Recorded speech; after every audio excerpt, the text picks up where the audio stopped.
So today we are going to know about the Red Data Book. So here in the official website of Red Data Book there is written more than 48,600 species are threatened with extinction. That is 28% of the all SS species are there. Amphibian 41, mammal 26, conifers 34, birds 11%, shark ray 38%, and reef coral is 44%, and selected crustacean are 28, whereas reptile are 21, and cycads are 71%. So if we visit the official website, what is a Red Data Book? It was established in 1964, and it is the International Union of Conservation of Natural Red List of threatened species that have evolved to become the world's most comprehensive information source on the global conservation for animal, fungi, and plant species. So it was the date when it was established, and the full form of the Red International Union of Conservation of Natural Red List of Threatened Species, and what it tells about the global conservation status of animal, fungi, and plant species. So the IUCN Red List, it is a critical indicator for the health of the world's birds. What does it tell? The health of the world biodiversity.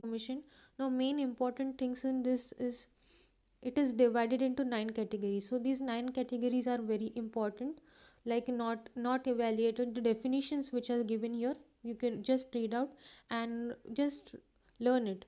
Like a taxon is a data deficient when there is an inadequate information to make a direct or indirect assessment of its risk of extinction based on its distribution and population status. A taxon is a category may be well studied and its biology well known, but approximate data on abundance. Now this is data definition. So what is IUCN Red List? IUCN means International Union of Conservation of Nature. So the Red List is the world's most comprehensive inventory of the global conservation status of biological species. It tells us how close a species is extinct. In the diagram in the flowchart, it shows a 9 category arrangement from highest extinction risk at the top and lower at the bottom.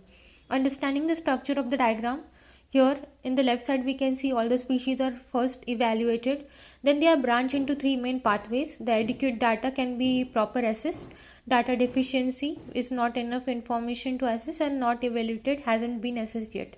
So here the 9 ISN category Red List categories are from higher to lower. So diagram arrangement them. The diagram shows an arrangement that is vertically with an arrow on the right showing increasing extinction risk as you can group it. Here the black color is extinct, dark purple for extinction in wild, red is for critically endangered, orange is for endangered, yellow is for vulnerable, light green is nearly threatened, and green is least concern, and gray is data deficient, and white is not evaluated. So all these meaning, what is the meaning of extinction? No reasonably doubt that the last individual has died here, that is extinction. Extinction in the wild means survive only in a capitative or a cultivation, that is an extinction in wild. Critically endangered means extremely high risk of extinction in the wild, higher threatened level. Endangered means very high risk of extinction. Vulnerable means high risk of extinction. Now here, what is the difference between endangered and vulnerable and critically endangered? Always remember, in critically endangered it is extremely high risk of extinction, in endangered is very high risk of extinction, whereas vulnerable is high risk of extinction. So extremely high, very high, and high risk. These are the 3 keywords you can remember for learning the definition of critically endangered, endangered, and vulnerable. Then nearly threatened means close to qualify for the threatened category. That means it is nearly threatened. Then nearly threatened and least concern means widely spread and abundant and lower risk. It have lower risk, that's why it is in green in color. Data deficiency means not enough data to make an assessment. There is no sufficient data for it to make an assessment. And not evaluated means has not been evaluated. So the three threatened category, that is critically endangered, then second one is vulnerable and endangered. They are the group inside a red dash box. So these are the species that need urgent conservation attention. Least concern and nearly threatened are not considered threatened, but nearly threatened species are being watched closely. So how species are classified here? Species are assessed again 5 categories as based on the geographical ranges like A, B, C, D, and E. So here A is the population size reduction, past, present, and future decline. B is the geographical range, where small range plus the fragmentation, it can be decline, it can be fluctuations as well. The C is a small population size plus decline, and D is very small or restricted population.